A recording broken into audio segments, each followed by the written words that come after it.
சியான் விக்ரம் அவர்கள் கிறிஸ்துவ தந்தையான வினோத் ராஜுக்கும் இந்து தாயான ராஜேஸ்வரிக்கும் மகனாக 1966 ஏப்ரல் 17 பிறந்திருக்கிறார். இவருடைய இயற்பெயர் விக்ரம் கென்னடி வினோத் ராஜ் என்பதாகும்.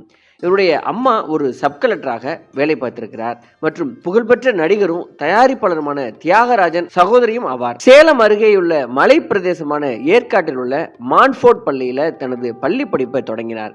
பள்ளியில படித்து கொண்டிருக்கும் போதே கராத்தே, நீச்சல் போன்ற பல அற்புத கலைகளை கற்று இவர் தேர்ந்தெடுக்கிறார். தனது பள்ளி படிப்பை வெற்றிகரமாக முடித்த அவர் திரையுலகத்துல கால் பதிக்க எண்ணியிருக்கிறார். ஏன்னா தன்னுடைய தந்தையான வினோத் ராஜ் அவர்கள் சினிமாவில் நடிக்க வேண்டும் என்ற ஆர்வத்துடன் தனது சொந்த ஊரான பரமக்குடியை விட்டு வாய்ப்புகள் தேடி சென்னைக்கு ஓடி வந்திருக்கிறார். ஆனால் அவருக்கு துணை கதாபாத்திரங்களிலும் தொலைக்காட்சி தொடர்களிலும் மட்டும்தான் நடிக்க வாய்ப்பு கிடைத்திருக்கிறது. அதனால் அவர் மனமுடைந்து போயிருக்கிறார். இதுவே விக்ரமுக்குள் ஒரு வெறியை தூண்டி இருக்கிறது. தன்னுடைய அப்பாவுக்கு கிடைக்காத அந்த